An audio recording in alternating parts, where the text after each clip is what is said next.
मेरे प्यारे स्मार्ट दोस्तों, इस वीडियो में मैं आपको बताने वाला हूं संक्षिप्त में धर्म क्या है, सत्य क्या है, गुरु क्या है, आत्मा क्या है, शिक्षा क्या है और ज्ञान क्या है। निश्चित ही है यह वीडियो हमारा लंबा है, आप धैर्य रख कर देखें, प्रत्येक चीज़ के बारे में जानेंगे और फिर उस विषयक संबंधी मैं दूसरा वीडियो भी विस्तार में बनाऊंगा। दोस्तों, इस संसार में अभी तक ना जाने कितने विद्वान आए, कितने ऋषि आए, कितने संत आए जो अतुलनीय हैं, उनकी तुलना किसी से नहीं की जा सकती। वर्तमान समय में भी इतने विद्वान हैं, इतने संत हैं, इतने वैज्ञानिक हैं जिनकी तुलना किसी से नहीं की जा सकती है। आज फिर भी सारा समाज, सारा दुनिया, सारा विश्व धर्म की प्रज्वलित आग में जल रहा है। धर्म की एक ऐसी आग सदियों से लगी है जिसे बुझाना संसार के किसी भी संत या वैज्ञानिक या किसी भी संविधान के हाथ में नहीं लगता है। क्या यह सत्य है? यदि ऐसा ही है तो ये सारा दुनिया यूं ही धर्म की आग में जलता ही रहेगा। ऐसा क्यों है? ऐसा हो क्यों रहा है? शायद हम कभी इस निष्कर्ष पर नहीं पहुंचे हैं कि ऐसा हो क्यों रहा है। ये सारा दुनिया धर्म की आग में जल क्यों रहा है? अगर हम निष्कर्ष पर पहुंचे भी हैं कभी, तो निश्चित है कि हमारी दृष्टि उस ओर नहीं गई है जो हमारा निश्चित बिंदु है। सबसे पहले धर्म की बात उठती है तो मैं आप लोगों का ध्यान इस ओर आकर्षित करना चाहता हूं कि सबसे पहले जानना यह आवश्यक है कि धर्म है क्या। धर्म किसे कहते हैं? संसार में कहा जाता है 300 धर्म है। क्या ये धर्म है या मतवाद है, पंथवाद है? वास्तव में यदि धर्म की बात हो, धर्म का कोई सिद्धांत हो, धर्म की कोई परिभाषा हो, तो ऐसा ही होना चाहिए जो वैज्ञानिक हो, जिसकी परिभाषा में वैज्ञानिकता हो। उस धर्म के परिभाषा को ही हम स्वीकार अंगीकार कर सकते हैं। ऐसी कोई परिभाषा धर्म की जिसमें कोई वैज्ञानिकता नहीं हो, उसे हम स्वीकार नहीं कर सकते। मैं बताऊं धर्म की परिभाषा, इससे पूर्व मैं संपूर्ण विश्व को यह सूचना देना चाहता हूं कि आज संसार के सभी लोग स्मार्ट हो चुके हैं। सारा संसार स्मार्ट हो चुका है, सारा विश्व स्मार्ट हो चुका है। जाहिर सी बात है कि जिसके बल पर ये सारा संसार, सारा विश्व, सभी लोग स्मार्ट हो चुके हैं, वह है विज्ञान। तो जाहिर है कि विज्ञान भी स्मार्ट है। आज विज्ञान आधुनिक नहीं रहा, आज स्मार्ट विज्ञान भी हो गया है। और पूरा दुनिया, पूरा विश्व एक स्वर में विज्ञान की बातों का महत्व देता है और उसकी बातों का ही अनुसरण करता है। तो क्यों ना ये वर्षों से, सदियों से जो हमारी लड़ाई चली आ रही है, धर्म की लड़ाई, क्यों ना आज हम इसे एक स्मार्ट तरीके से इस समस्या का समाधान कर दें। ऐसी बात नहीं है कि पहली बार मैं यह आपको कहने जा रहा हूं। संसार में कई बार इसका प्रयास हो चुका होगा, परंतु मैं एक विशेष रूप से कहने के लिए जा रहा हूं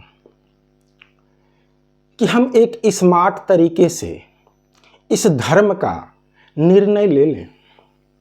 संसार में धर्म तो केवल एक ही है, वह है सत्य, जिसे आज हम सनातन या हिंदू धर्म के नाम से जानते हैं। वास्तव में वह सत्य धर्म है। संसार में केवल और केवल एक धर्म है, सत्य। यह सत्य धर्म सत्य क्या है? यदि सत्य धर्म है, सत्य से सनातन कैसे हुआ, हिंदू धर्म कैसे हुआ, एक संवाद का विषय है।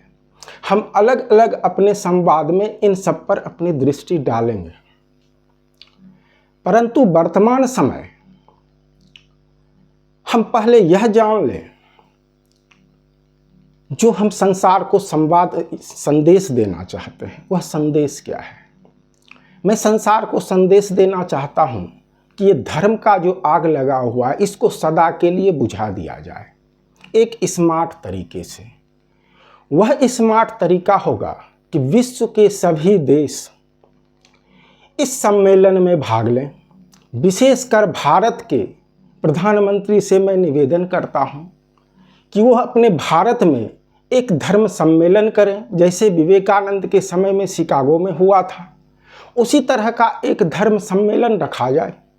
संवैधानिक रूप से सभी वैज्ञानिकों को बुलाया जाए, आमंत्रित किया जाए। संवैधानिक रूप से सभी न्यायाधीशों को आमंत्रित किया जाए।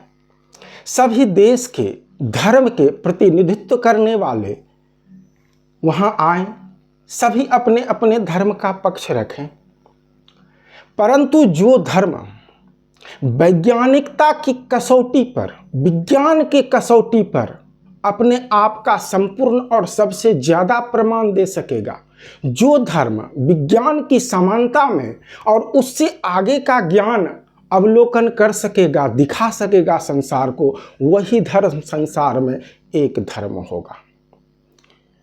और इसमें सभी देशों को यह स्वीकार करना होगा कि वास्तव में संसार में यही एक धर्म है जो सिद्ध कर दे वैज्ञानिकता के हिसाब से, विज्ञान के हिसाब से। पूरे संसार को उस धर्म को स्वीकार कर लेना होगा। तो आइए अब हम चलते हैं, अपनी दृष्टि डालते हैं, सत्य क्या है।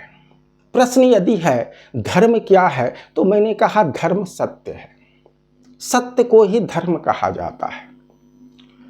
अब दूसरा सवाल यह उठता है कि सत्य क्या है, सत्य किसे कहते हैं। हमारे ज्ञानियों ने, हमारे ऋषियों ने करोड़ों वर्ष पूर्व सत्य को 3 भाग में डिवाइड किया है, 3 खंड में इसे बांटा है, जिसे हम आधि भौतिक सत्य के नाम से जानते हैं, दूसरा आधि दैविक सत्य के नाम से जानते हैं, और तीसरा आध्यात्मिक सत्य के नाम से जानते हैं। अगर इसे हम विज्ञान की भाषा में कहें, ये हमारी पौराणिक भाषा है, आधि भौतिक, आधि दैविक और आध्यात्मिक। यदि हम वर्तमान के विज्ञान की भाषा में कहें तो हम इसी को मैटर, दूसरा हम इसको एनर्जी, तीसरा हम इसको कॉन्शसनेस कहेंगे। जबकि आज से वर्षों पूर्व विज्ञान कॉन्शसनेस को नहीं जानता था। विज्ञान जानता था कि यह प्रकृति मैटर और एनर्जी से बना है, परंतु विज्ञान आज इस बात को सोचने के लिए मजबूर है कि यह संपूर्ण प्रकृति, संपूर्ण सृष्टि मैटर, एनर्जी और कॉन्शसनेस से बना है। जबकि यह तीनों बातें हमारे ऋषियों ने करोड़ों वर्ष पूर्व कह दिया। अब यह सत्य 2 भागों में विभक्त किया गया है। यदि हम आध्यात्मिक सत्य की बात करें, कॉस्मिक सत्य की बात करें, या एनर्जेटिक सत्य की बात करें, या मैटर सत्य की बात करें, किसी भी सत्य को मूलतः ऐसे 2 भागों में विभक्त किया जा सकता है। पहला व्यक्तिगत सत्य, दूसरा समष्टिगत सत्य। जो व्यक्तिगत सत्य है वह एक सब्जेक्टिव सत्य है, सब्जेक्टिव ट्रूथ है, यह सबके लिए सत्य नहीं हो सकता है। परंतु जो समष्टिगत सत्य है, जो कॉस्मिक ट्रूथ है, वह सबके लिए सत्य होता है। अब हम सबसे अंतिम चरम में चलेंगे कि भौतिक दैविक जो हम जानते हैं मैटर और एनर्जी, उससे आगे है आज विज्ञान जा रहा है, आज फिजिक्स उससे आगे जा रहा है, आज फिजिक्स कॉन्शसनेस की ओर जा रहा है, आज फिजिक्स क्वांटम थ्योरी से भी आगे जा रहा है। तो वो कॉन्शसनेस है क्या, वो कॉस्मिक कॉन्शसनेस है क्या? आज विज्ञान जिस कॉस्मिक कॉन्शसनेस की बात करता है, जिसको हम समष्टिगत चेतना कहते हैं, हमारे ऋषि करोड़ों वर्ष पूर्व सुपर कॉस्मिक कॉन्शसनेस की बात करते थे। आज भी विज्ञान कॉस्मिक कॉन्शसनेस में फंसा हुआ है। सुपर कॉस्मिक कॉन्शसनेस में जाने की सोच भी नहीं रहा है विज्ञान। हो सकता है किसी वैज्ञानिक के दिमाग में सुपर कॉन्शसनेस की बात आती हो, परंतु विज्ञान अभी कॉन्शसनेस में ही फंसा हुआ है। फिफ्थ डायमेंशन में विज्ञान जा रहा है। यद्यपि हमारे ऋषियों से, हमारे संतों से कई बार विज्ञान का आमना सामना हो चुका है, परंतु विज्ञान उस समय उतना उन्नत नहीं था। विज्ञान की उपलब्धि उतनी नहीं थी जो हमारे ज्ञान के, हमारे सनातन सत्य ज्ञान के समानता से उसका संवाद हो सके। बहुत पहले भी हमारे ऋषियों का आमना सामना विज्ञान से हुआ, परंतु निष्कर्ष यह आता था, हमारे संत निष्कर्ष यह देते थे, इस ब्रह्मांड के ज्ञान को बताते हुए कहते थे कि ना ही विज्ञान के पास कोई नक्शा है ब्रह्मांड का और ना ही अध्यात्म के पास कोई नक्शा है ब्रह्मांड का। उस समय विज्ञान उन्नत नहीं था, अध्यात्म के पास नक्शा नहीं था, परंतु ज्ञान कहता है, हमारे ऋषि कहते थे, परंतु ज्ञान कहता है कि आकाश का दोनों छोर कहीं न कहीं मिला हुआ है, और आकाश का दोनों छोर जहाँ मिला हुआ है, विज्ञान कहते हैं, हमारा ज्ञान कहता है, स्फोट वही, उद्गीत वही, ब्रह्मनाद, शब्द, ध्वनि, धार वही। अर्थात इसका मतलब होता है कि जहाँ आकाश के दोनों छोर मिले हुए हैं वहीं से स्फोट हुआ, वहीं से ओम प्रणव की उत्पत्ति हुई, वहीं से ध्वनि की उत्पत्ति हुई, वहीं से विद्युत की उत्पत्ति हुई, वहीं से एनर्जी की उत्पत्ति हुई, वहीं से मेटल की उत्पत्ति हुई, और उससे सारा ये सृष्टि संसार बना है। यह बात वर्षों पूर्व, अगर करें 100 वर्ष 200 वर्ष पहले की बात करें, विज्ञान को कुछ भी पता नहीं था इसके बारे में, परंतु करोड़ों वर्ष पूर्व हमारे ऋषि ने ऐसा कहा। उस बिग बैंग को, जिसे आज विज्ञान बिग बैंग नाम दे रहा है, जिससे सृष्टि का जन्म हुआ है, उसी बिग बैंग को हमारे ऋषि ने हमारी भाषा में स्फोट शब्द से उद्धृत किया है। हमारे ग्रंथों में स्फोट का बृहद विशाल वर्णन मिलता है। तो हमारा जाहिर सी बात है कि हमारा ज्ञान, जो हमारा सत्य धर्म जो ज्ञान देता है, वो केवल और केवल कॉस्मिक और सुपर कॉस्मिक एनर्जी को जानने की बात करता है। हमारा इसके बारे में सबसे पहला तंत्र विज्ञान है, आगम वेद है। आज जिसे संसार जानता भी नहीं है आगम वेद को, जिसे शिव तंत्र के नाम से जाना जाता है। तंत्र किसी मंत्र का आश्रय नहीं है। आज संसार में जिस तंत्र को लोग जानता है, मंत्र करते हैं, काला जादू करते हैं, उससे लोगों को क्षति होती है, हमारे विज्ञान में, हमारे तंत्र शास्त्र में तंत्र का अर्थ यह बिल्कुल ही नहीं है। यह अपभ्रंशित हुआ, यह फॉल डाउन किया, यह नीचे गिरा, लोग मूल तंत्र के ज्ञान को भूल गए। तंत्र का ज्ञान का मतलब है हमारे पिंड अर्थात शरीर और ब्रह्मांड और इसके बीच में जो चक्र है, इस चक्र, पिंड, ब्रह्मांड और श्री चक्र की एकता का ज्ञान को हम धर्म कहते हैं। जब किसी भी व्यक्ति को अपने शरीर, पिंड, ब्रह्मांड और श्री चक्र के एकता का ज्ञान होता है, उसे धर्मात्मा कहा जाता है, उसे वैज्ञानिक कहा जाता है, उसे ऋषि कहा जाता है, उसे संत कहा जाता है। हो सकता है संत ऋषियों की भाषा समयानुकाल कालांतर में बदलती रही हो, परंतु यदि हम मूल स्रोत से बात करें तो जो इस शरीर और ब्रह्मांड के अद्वैतता को, दोनों की समानता को जान जाता हो, उसे ही हम सत्य कहते हैं। उसी को आचरण करना हमारा धर्म होता है। यह शरीर और विज्ञान, यह शरीर और ब्रह्मांड, ये तीनों एक हैं। विज्ञान आज जिस ब्रह्मांड की खोज कर रहा है, हमारे ऋषि ने करोड़ों वर्ष पूर्व कहा कि हम इस ब्रह्मांड की खोज करें इस शरीर के द्वारा। क्योंकि यदि कोई भी व्यक्ति इस पृथ्वी पर रहता है तो वो ब्रह्मांड कैसे जा सकता है। आज भले ही विज्ञान के पास बहुत सारे यंत्र हो गए जिसके द्वारा वो ब्रह्मांड में जा सकते हैं, या आज विज्ञान के पास बहुत ऐसे दूरबीन हो गए हैं जिससे वे दूर से दूर के चीज़ों को भी घर में बैठे देख सकते हैं। परंतु करोड़ों वर्ष पूर्व जो हमारे ऋषियों ने ज्ञान दिया, इस ब्रह्मांड का ज्ञान दिया, उनके पास कोई भी तंत्र यंत्र नहीं था, कोई भी यंत्र नहीं था जिससे वो देख सके कि ये ब्रह्मांड की सच्चाई है, ये ब्रह्मांड कैसे क्या कर रहा है, कैसे ब्रह्मांड इस ब्रह्मांड में नियंत्रित कर रहा है, कैसे सौरमंडल चल रहे हैं, कैसे ग्रह चल रहे हैं, कैसे नक्षत्र चल रहे हैं। इन सब का जो वर्णन हमारे ऋषियों ने किया है वह किसी यंत्र के द्वारा देख के नहीं, बल्कि अंतःकरण से उसे देख के किया है। हमारा विज्ञान इतना श्रेष्ठ है, हमारे सत्य धर्म का विज्ञान इतना श्रेष्ठ है जो किसी यंत्र का मोहताज नहीं है, जो किसी पदार्थ का मोहताज नहीं है, जो किसी रसायन का मोहताज नहीं है। क्योंकि हमारा ज्ञान यह जानता है कि हम इन रसायनों और इन पदार्थों और एनर्जियों से बने नहीं हैं।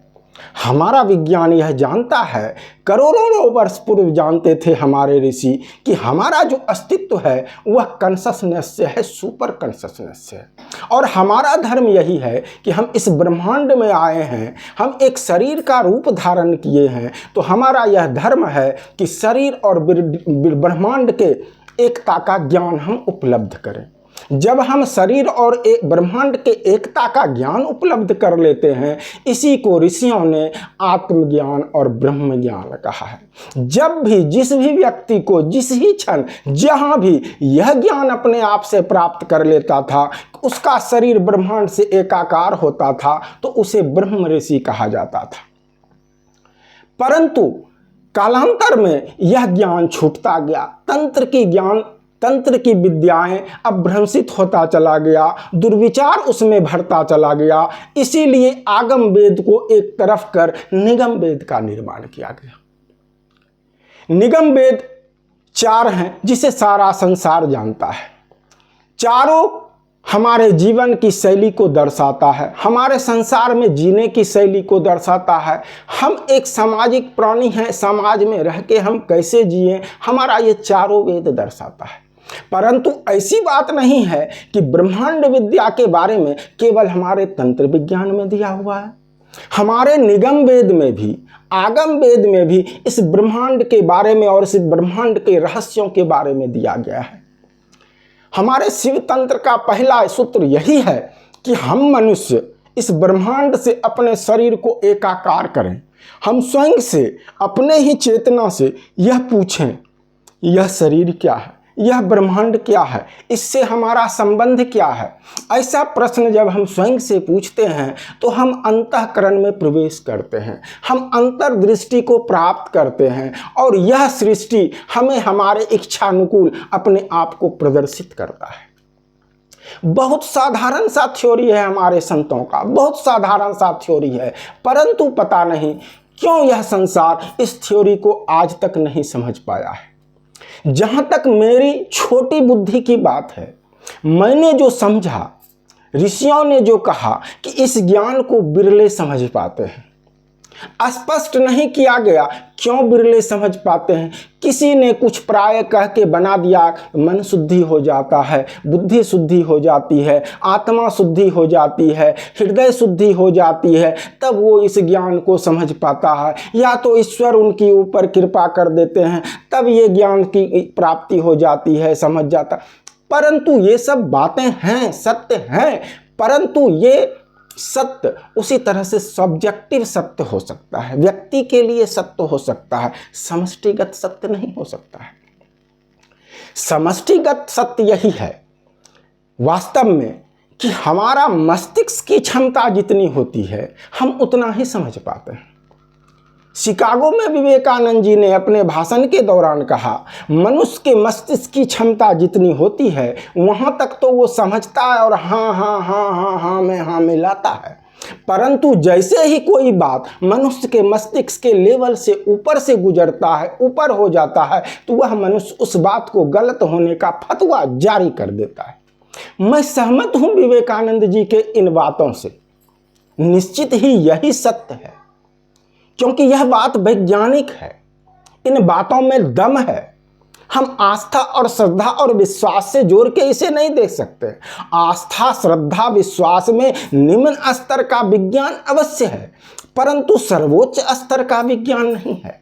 परंतु विवेकानंद जी के इन बातों में उच्च स्तरीय विज्ञान है कि हमारा मस्तिष्क ही हर चीज को समझने में समर्थ हो पाता है। हमारे प्रबुद्ध लोग भी इस बात को जानते हैं कि हमारा मस्तिष्क जो करता है वही संसार में होता है। हमारे शरीर को मस्तिष्क हमारा जो आदेश देता है, हमारा शरीर वही करता है। यदि आप इस हमारे वीडियो को देखें, आप एक जरूर प्रयोग करें। मैं अभी उस प्रयोग को बताता हूं।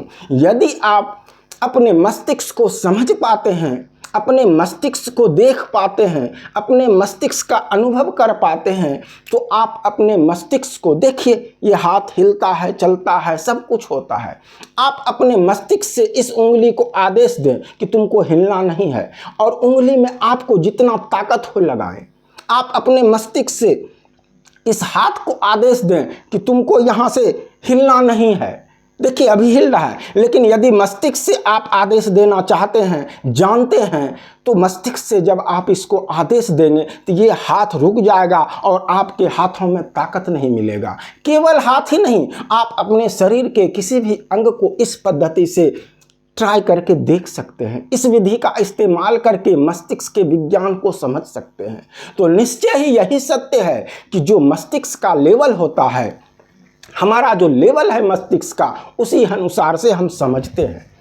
इस विज्ञान को, इस मस्तिष्क के विज्ञान को हमारे ऋषि मुनि ने करोड़ों वर्ष पहले जाना था, खरबों वर्ष पहले जाना था। इसीलिए उन्होंने इस ज्ञान का, इस सत्य को 3 भागों में विभक्त कर दिया कि जो निम्न मस्तिष्क वाले लोग हैं, कम मस्तिष्क वाले लोग हैं, मस्तिष्क के पूरे 100% को हमारे ऋषियों ने 3 भागों में विभक्त कर दिया। एक क्राइटेरिया, एक दायरा बना लिया कि इतने लोग इस भाग में, इतने लोग इस भाग में और इतने लोग इस भाग में आएंगे। तो एक भाग दे दिया सबसे नीचे का भाग, जिसे आधि भौतिक हम कहते हैं। जो लोग इस आंख से देख पाता है, जिसे छू पाता है, उसे सत्य मानता है। ये आधि भौतिक है। तो हमारे यहाँ जो ज्ञान है, जिस विज्ञान के कारण हमारा शरीर चलता है, सूर्य चलता है, यह ब्रह्मांड चलता है, एक ही कारण से ये सारा चीज संचालित हो रहा है। इस कारण को का लाभ लोग ले सके, कैसे लेगा? तो जिसको यह पूरा ज्ञान होगा इस कारण के चक्र का, इस विज्ञान के चक्र का, कॉस्मिक कॉन्शसनेस का, जिसको यह ज्ञान होगा वही इसका लाभ उठा सकता है। परंतु हमारे ऋषि दृष्टा थे, त्रिकालदर्शी भी थे। उन्होंने देखा कि संसार में सभी ऐसे पुरुष तो नहीं हैं, सभी ऐसे जीव तो नहीं हैं जिसको सभी को ज्ञान प्राप्त हो जाए। इसलिए हमारे ऋषियों ने इसे 3 खंड में विभाजित किया। पहला विज्ञान दिया उन्होंने कि यह भौतिक स्तर से, पावर ऑफ थॉट के सिद्धांत से, कि यह विज्ञान लोग नहीं जान पाएगा। एक पूजा पाठ के पद्धति से, कर्म कांड के पद्धति से लोग अपने ब्रह्मांडीय कार्यों को संपादित करेगा। दूसरा विज्ञान दिया उन्होंने कि जो इससे ऊपर मस्तिष्क वाला व्यक्ति है, वो एनर्जी को समझ सकता है, ऊर्जा को समझ सकता है। उसके लिए दैवी, आधि दैविक विज्ञान उन्होंने दिया। वो ऊर्जा के सिद्धांत के द्वारा अपने कार्यों को संपादित करा सके। और तीसरा जो उच्च श्रेणी में आता है कि जो अपने ज्ञान के आधार पर, कॉस्मिक एनर्जी कॉन्शसनेस के आधार पर अपने कार्यों को संपादित करा सके। हमारे ऋषि इसी कॉस्मिक एनर्जी के द्वारा सभी कार्यों को संपादित कराते थे। वह कुछ भी करने में संसार में सक्षम होते थे। यहाँ तक हम कह सकते हैं कि जो अवतार घटित किए जाते हैं, इसी कॉस्मिक कॉन्शसनेस के कारण अवतार घटित होते हैं। यहाँ तक हम कह सकते हैं कि यदि कृष्ण का अवतार इस संसार में कराया गया तो पावर ऑफ थॉट, सबसे नीचे का जो विज्ञान हमारा है आदि भौतिक प्रणाली, हमारे ऋषियों ने इसी पावर ऑफ थॉट के विज्ञान के द्वारा श्री कृष्ण का जन्म कराया। मैं एक उदाहरण प्रस्तुत करता हूं आपके सामने में, शायद हो सकता है आपका ध्यान वहां ना हो, आप लोग विद्वान हैं, बड़े बड़े बातों पर आपका ध्यान आकर्षित होता होगा। मैं तो एक छोटा से छोटा कण से भी कण हूं, इसलिए मैं छोटी बातों को ज्यादा पकड़ता हूं। उन उदाहरण पर मैं आपका ध्यान आकर्षित करना चाहता हूं कि जब कृष्ण का अवतार होने की बात यह 20 वर्ष 40 वर्ष पहले ही फैल चुकी। ध्यान देने योग्य बातें हैं। अवतार तो हम बाद में कहते हैं कि ये अवतार है, बाद में हम जानते हैं कि अवतार हो सकता है कोई ऋषि भविष्यवाणी कर दिया हो, किसी को बता दिया हो फलाना अवतार होने वाला है, हो सकता है कुछ आदमी जानते होंगे उस अवतार के बारे में।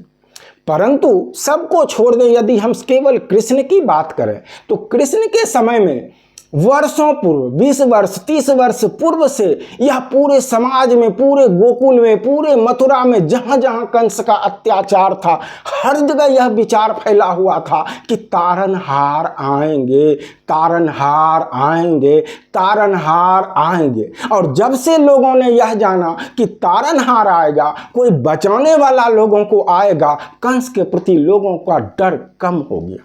लोग धीरे धीरे भयमुक्त होने लगे। और सोचिए कि तारनहार आएगा और 20 वर्ष और 40 वर्ष बाद तारनहार आए, इस बीच में ना जाने कितने बच्चे, कितने बूढ़े, कितने जवान, कितने औरत, कितनी स्त्रियां इस कंस के बलि चढ़े।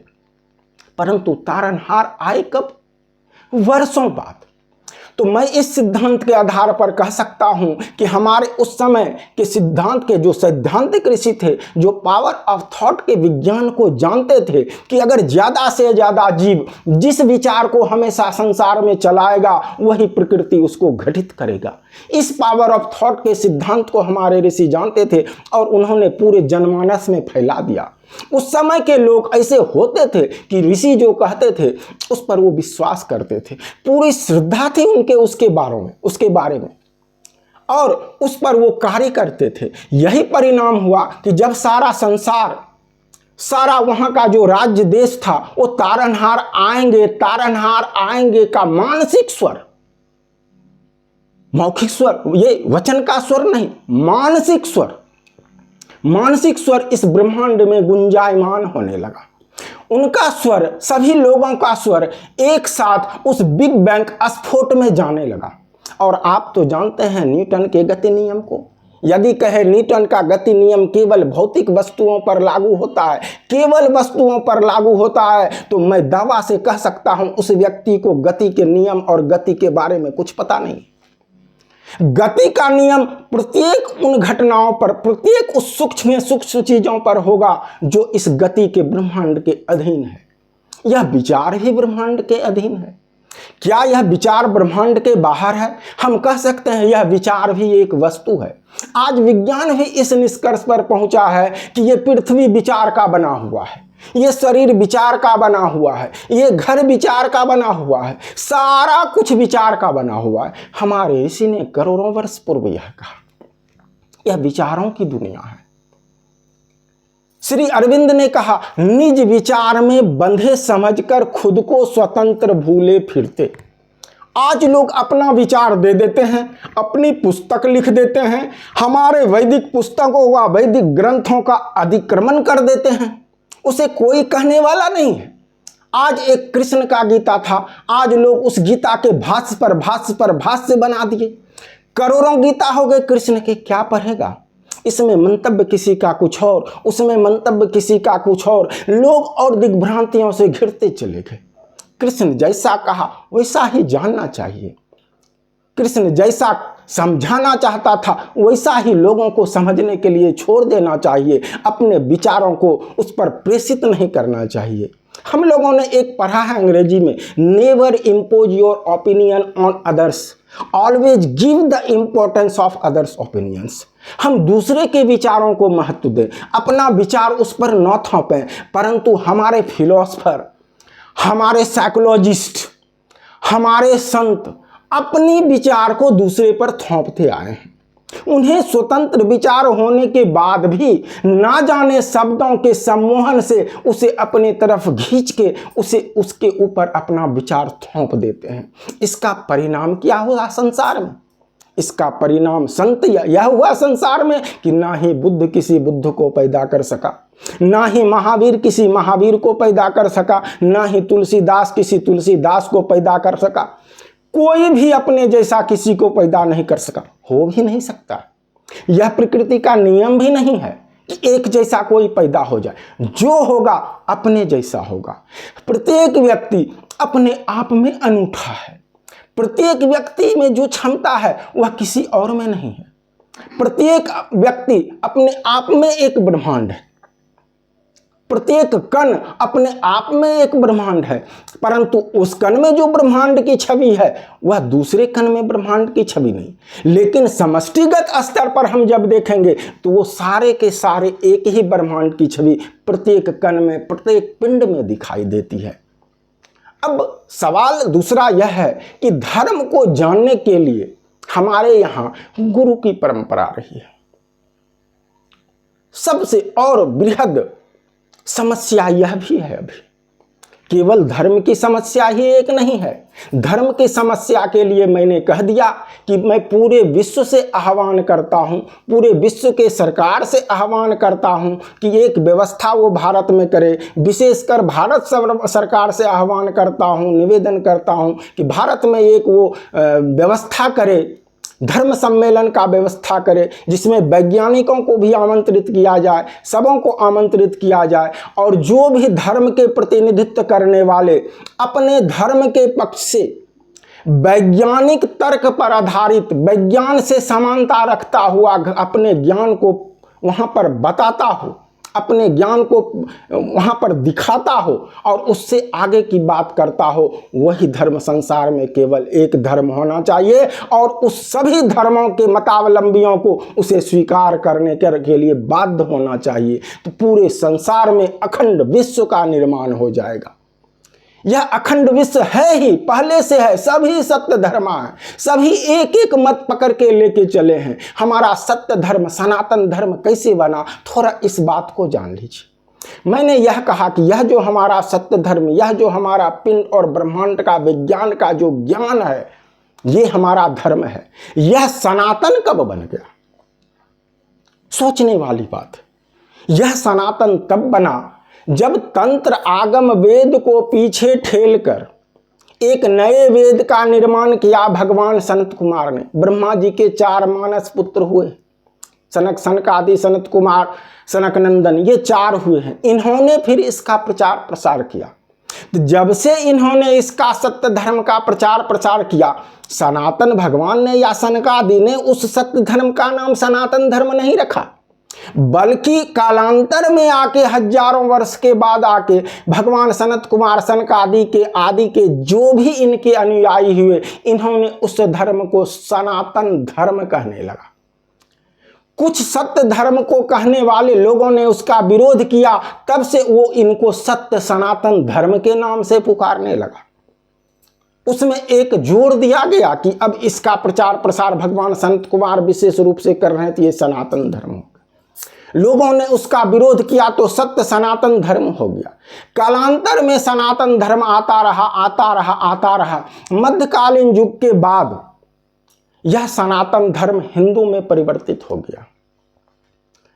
लोग कहते हैं, बहुत सारे ऐसे लोग हैं जो आज कहते हैं कि हिंदू नाम का कोई धर्म नहीं है, जो आज कहते हैं हिंदू नाम का कोई धर्म नहीं है। बिल्कुल सही बात है, हिंदू नाम का कोई धर्म नहीं है, मुसलमान नाम का कोई धर्म नहीं है, इस्लाम नाम का कोई धर्म नहीं है, ईसाई नाम का कोई धर्म नहीं है, यहूदी नाम का कोई धर्म नहीं। ये सारे के सारे पंथवाद हैं, सारे के सारे संप्रदाय हैं, सारे के सारे मतवाद हैं। जैसे सत्य से सनातन मत के कारण से उसका नाम सनातन पड़ा, उसी तरह से कालांतर में आके सनातन धर्मों में फिर से विभेद हुआ। सनत कुमार के अनुयायियों में विभेद हुआ, फिर सनातन से फिर बिखराव हुआ। कोई यहूदी बन गया, फिर कोई ईसाई बन गया, कोई इस्लाम बन गया। आज देखिए यहूदियों में भी अनेक मत हैं, ईसाइयों में भी अनेक मत हैं, बौद्ध में भी अनेक मत हैं, ये जैनियों में भी अनेक मत हैं। क्या क्या पता नहीं, श्वेतांबर, दिगंबर, अगंबर, मगंबर, दिगंबर, क्या क्या मत बना के रखे। ये जितने मतवाद थे उसके अनुमत और हो गए, कितने निकल गए मतवाद। सभी अपने आप को धर्मात्मा कहते हैं, परंतु धर्म यह नहीं, धर्म तो केवल और केवल सत्य है जो ब्रह्मांडीय सत्ता को, इस कॉस्मिक एनर्जी को, इस ब्रह्मांड को और शरीर पिंड को मिलाने की बात करता हो, मिलाने का ज्ञान करता हो, कॉस्मिक कॉन्शसनेस की बात करता हो, वही सत्य धर्म। अब सवाल है कि इन धर्मों के लिए दूसरा व्यवसाय हमारे यहां चलता रहा, गुरु की। हम देते रहे कि हमारे यहां गुरु के बिना ज्ञान नहीं होगा। आज भी यह सर्वमान्य है। प्रबुद्ध से प्रबुद्ध लोग यह मानते हैं कि गुरु के बिना ज्ञान नहीं है। अच्छे से अच्छे विद्वान मानते हैं कि गुरु के बिना ज्ञान नहीं है। तो भैया इन सारे विद्वानों से, ये प्रबुद्ध लोगों से मैं ये अनपढ़ गंवार लोग इतना पूछना चाहता है कि जो आदि शिव हुए, जिनको ज्ञान हुआ, उनके गुरु कौन थे? जो विष्णु हुए, आदि पुरुष हुए, उनके गुरु कौन थे? ब्रह्मा हुए, उनके गुरु कौन थे? आदि शक्ति दुर्गा हुई, उनके गुरु कौन थे? छोड़िए इन सबको, आप कल्पना मानते हैं, जाने दीजिए इनको। मुझे बताइए कि ये न्यूटन को गति के सिद्धांत के बारे में किस गुरु ने बताया? उत्तर आपको देना है। आपको यह भी उत्तर देना है कि आइंस्टीन को प्रकाश का सिद्धांत बताने वाले कौन गुरु थे? यदि नहीं तो गुरु किसको कहता है, यह प्रश्न है। इसको यह ज्ञान कैसे हुआ आइंस्टीन को, न्यूटन को, यह प्रश्न है। दोस्तों, आइंस्टीन ने, न्यूटन ने, शिव ने, ब्रह्मा ने, विष्णु ने, सबने जो ज्ञान प्राप्त किया वह केवल और केवल उसका मार्ग अंतःकरण है, स्वयं से उसे जाना। इसलिए मैंने सिद्धांत दिया कि आत्मा गुरुवे नमः। आपका गुरु आपका आत्मा है। आप अपने आत्मा को गुरु बनाइए, 24 घंटा आपके साथ रहेगा। जीवन में जो चाहेंगे, सही गलत, सब में आपका साथ देगा। ये नहीं कहेगा कि अरे क्या कर रहा है, सिगरेट पी रहा है, नहीं, ये अंदर से आपको बता देगा कि सिगरेट पीना गलत है, पियो, वाह पियो, कोई मना नहीं करेगा। अपने आत्मा को गुरु बनाइए। श्री कृष्ण से जब उद्धव ने पूछा था, वासुदेव ये गुरु क्या है, गुरु तत्व क्या है? श्री कृष्ण ने कहा था, हे उद्धव, मूलतः मनुष्य का गुरु तो आत्मा ही है, परंतु इस रहस्य को सभी संतों ने रहस्य में ही बताया है, इसलिए मैं भी तुम्हें रहस्य में ही बताऊंगा। जरा सोचिए, थिंक जस्ट ए मोमेंट। आप बुद्धिमान हैं, बहुत ज्यादा बुद्धिमान है, मैं जानता हूं। आपके रगों में कूट कूट कर बुद्धि भरी हुई है।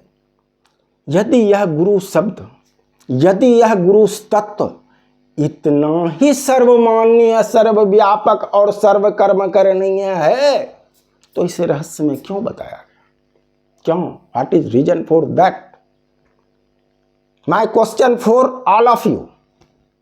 आप सबों के लिए मेरा प्रश्न है कि इसका उत्तर आप मुझे अवश्य दें कि जब गुरु इतना ही आवश्यक है तो ये गुरु के रहस्य को, कि आत्मा गुरु है, रहस्य में क्यों नहीं बताया गया? और दूसरा प्रश्न मैं आपको फिर एक बार दे रहा हूं। हमारे सनातनियों को, हमारे हिंदू वालों को, या जो ऐसे लोग हैं जो भगवान की, ईश्वर की बात करते हैं, उनके लिए मैं एक दूसरा प्रश्न देता हूं। अगर ईश्वर का ज्ञान इतना ही श्रेष्ठ है, इतना ही श्रेष्ठ है, मैं जानता हूं श्रेष्ठ है, कोई संदेह नहीं मुझे, मैं सिद्ध कर सकता हूं श्रेष्ठ है, परंतु आपसे मैं यह जानना चाहता हूं कि अगर इतना ही श्रेष्ठ है, इसे रहस्यों में क्यों रखा गया? ये रहस्य भी मैं आपको बताऊंगा। जब मैं इसका बनाऊंगा संवाद, इन सभी रहस्यों को आपको मैं अवश्य बताऊंगा, परंतु इतना तब तक आप अपने दिमागों का कसरत अवश्य करें। तो हमारा सिद्धांत है आत्मा को गुरु बनाइए। अब कहेंगे आत्मा तो दिखता नहीं है, पता तो है नहीं कि आत्मा है कहाँ, हमारे शरीर में कौन है आत्मा। यही तो मूल है समस्या। श्री अरविंद के साथ वो एक कहाँ की थी वो माँ रहती थी, वो बताई कि ये भारत की पहली समस्या जो है ना बड़ा जटिल है। क्या? तो मनुष्य को पहले अपने आत्मा की प्राप्ति करनी होगी। मनुष्य को पहले अपने आत्मा की उपलब्धि करनी होगी। और हमारे संत कहते हैं कि जो आत्मा की उपलब्धि कर लिया उसने परमात्मा की उपलब्धि कर लिया, उसने ईश्वर की उपलब्धि कर लिया। आत्मा परमात्मा में कोई भेद नहीं बताते हैं। एक सूत्र दिया, जीवात्मा प्रभु का अंश है, जस अंश नभ को देखिए, घट मठ प्रपंच ही जब मिटे, नहीं अंश कहना चाहिए। हमारे क्षेत्र में एक संत आए महर्षि में ही, उन्होंने ये श्लोक पता नहीं किसी से लिख के दिया होगा, कहीं से उन्होंने अपना कुछ नहीं लिखा है। वेदों का, शास्त्रों का, उपनिषदों का संग्रह उन्होंने किया, उसमें उन्होंने यह लिखा है। गुरु का भी वर्णन उन्होंने कहा है कि गुरु कौन है। कबीर के बातों को उन्होंने अपने पुस्तक में रखा है। मैं चाहूंगा कि मैंने तो अपना सिद्धांत दे दिया कि आत्मा को आप गुरु माने, क्योंकि मूलतः इस संसार में सबका गुरु आत्मा ही है। तो महर्षि मेही ने कहा कि जो इस बात को नहीं समझते हैं कि आपका गुरु आत्मा ही है, वो व्यक्ति जाके किसी शरीर वाले को धारण कर ले, गुरु बना ले किसी को गुरु। ये मजबूरी में ऐसा कहा गया। तो हम गुरु आत्मा को जानते नहीं हैं। जाने कैसे हैं आत्मा को? ईश्वर को कैसे जाने, परमात्मा को कैसे जाने, जब यही नहीं जानते हम कि आत्मा क्या है।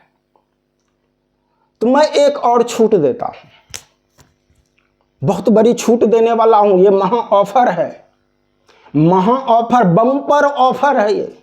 शायद किसी संतों ने अभी तक 16 खरब वर्ष में आपको ये छूट नहीं दिया होगा। ये छूट मैं इसलिए दे रहा हूं, ये 21वीं सदी में, क्योंकि यह जो समय चल रहा है, यह जो युग चल रहा है, ये स्मार्ट युग चल रहा है।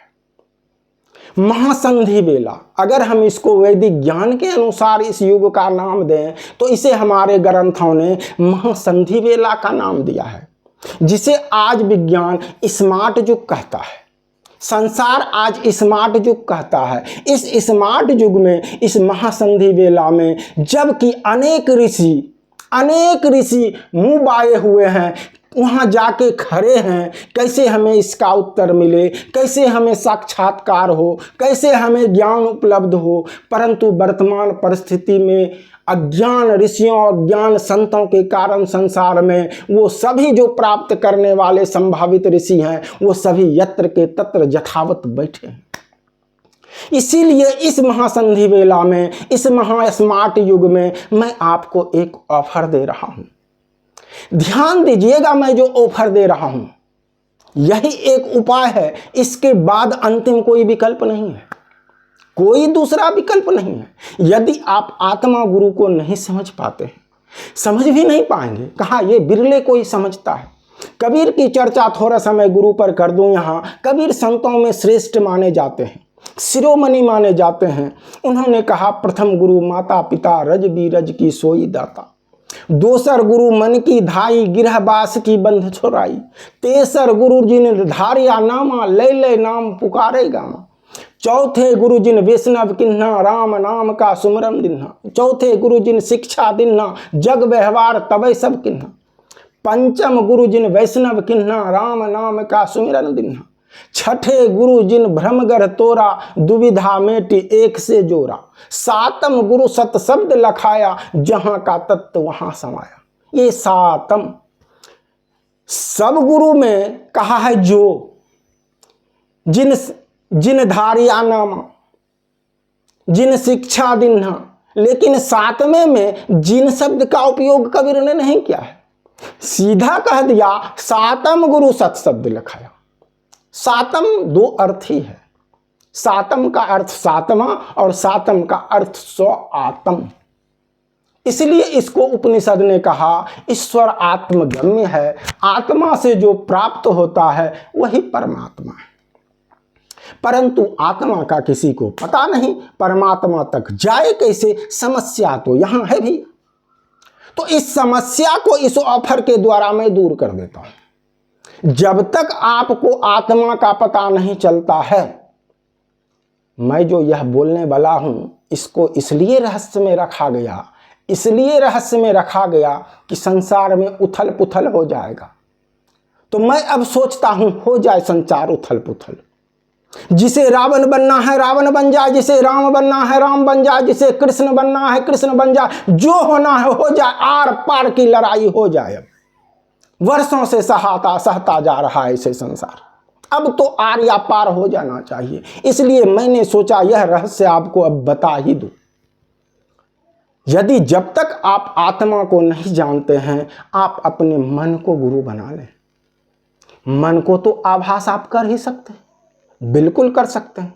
आप कहते हैं ये मेरा मन नहीं करता है, ये मेरा मन करता है, यहाँ मेरा मन नहीं लगता है। मुझे कोई आके कहता है मेरा यहाँ मन नहीं लगता, मैं कहता हूँ कुंटल लगा लो, 2.5 मन होता है उसमें। तो ये मन को आप जानते हैं, इस मन को गुरु बना लीजिए। जब आपके मन के सभी इच्छाओं की पूर्ति होगी, मन के अभिव्यक्तियों की पूर्ति होगी, तो वह मन ही आपको अपने आत्मा तक पहुंचा देगा। ऐसा उपनिषदों ने भी, ऋषियों ने भी सूत्र दिया है, मन एव मनुष्यानां मोक्ष बंध्यो कारणम। मन ही ऐसा है जो मनुष्य को बंधन में बांधता है, और मन ही ऐसा है जो मनुष्य को मोक्ष तक पहुंचाता है। इसलिए इस रहस्य को मैं आपको बताता हूं कि अपने मन को लगा दें, मन को गुरु बना लें और आत्मा को जानने के लिए। क्योंकि आत्मा क्या है यदि मैं आपको बता भी दूं, यदि मैं आपको बता भी दूं कि आत्मा क्या है, तो आप नहीं समझेंगे। चलिए, आप सोचते होंगे कि बोल रहा है, बता क्यों नहीं रहा है, बता ही देता हूं। आत्मा सबसे पहले जानेंगे कहते किसे और आत्मा कितने होते हैं। हमारे दृष्टा ऋषियों ने कहा संपूर्ण ब्रह्मांड में केवल और केवल एक ही आत्मा है, केवल एक आत्मा है। एक ही आत्मा सभी प्राणियों में व्याप्त है। कैसे? तो इसका उदाहरण हमारे ऋषियों ने दिया। जिस प्रकार से एक ही सूर्य अनेक नदियों में प्रकाशित होती है, जिस प्रकार से एक ही सूर्य अनेक नदियों में प्रकाशित, नदियों में ही नहीं, पानी रख दीजिए कटोरा में, उसमें भी सूर्य दिखेगा। तो जिस प्रकार से एक ही सूर्य अनेक नदियों में प्रकाशित होती है, उसी प्रकार से एक ही आत्मा सभी पिंडों में प्रतिबिंबित होती है। तो यह तो सत्य है, यह तो काटा नहीं जा सकता है कि एक ही सूर्य सभी नदियों में दिखाई देता है और उससे प्रकाश भी निकलता है नदियों से।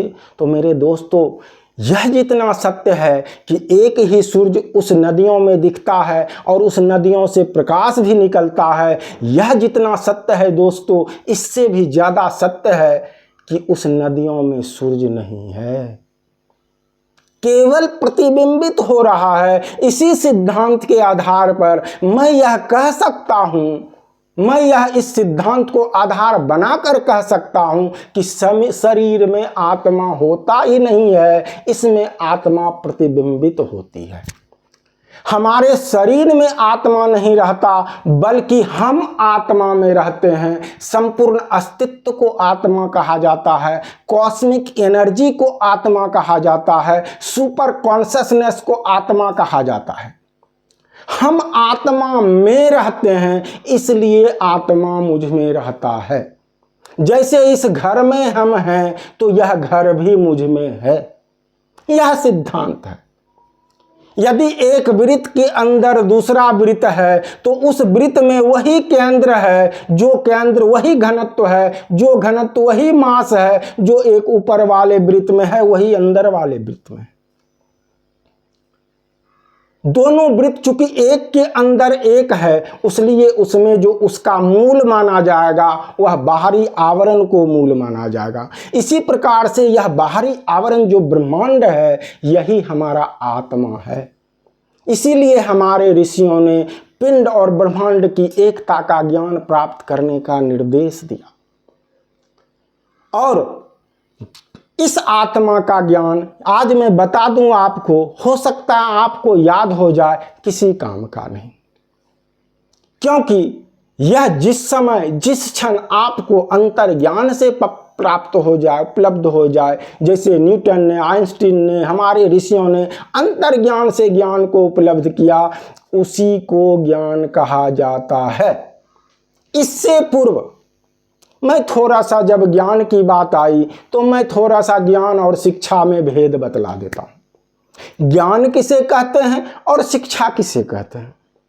आज सारा संसार कहेगा डिलीट कर लिया, पीजी कर लिया, पीएचडी कर लिया, डिलीट कर लिया, कहेगा मैंने तो ज्ञान प्राप्त कर लिया। एक शिक्षक कहेगा मैं तो ज्ञान दान करता हूं और ज्ञान दान से बड़ा कोई दान नहीं है। ऐसा कहना ही अज्ञानता है। क्योंकि जो मैंने सीखा, जो शिक्षा लिया, वह सीख धातु से बना है। मैंने सीखा किसी से, इसमें मेरा अपना कोई अनुभव नहीं होता है। और ज्ञान का सूत्र है ज्ञायते इति ज्ञान। जो स्वयं से ज्ञात हो जाए उसे हम ज्ञान कहते हैं। ज्ञान की 4 कक्षा बताई गई है। श्रवण या पठन ज्ञान, चिंतन या मनन ज्ञान, निधिध्यासन ज्ञान और चौथे में अनुभव ज्ञान।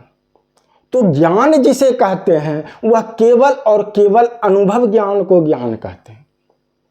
जैसे आइंस्टीन ने, न्यूटन ने अनुभव करके ज्ञान को प्राप्त किया, आइंस्टीन के लिए, न्यूटन के लिए वह ज्ञान है। परंतु वही ज्ञान को जब हम धारण करते हैं, सीखते हैं किसी शिक्षक से, पढ़ते हैं किसी पुस्तकों में, वही ज्ञान जो न्यूटन और आइंस्टीन के लिए ज्ञान है, जो ऋषियों के लिए ज्ञान है, वही जब हम पढ़ते हैं या किसी से सुनते हैं तो हमारे लिए वह शिक्षा कहलाती है।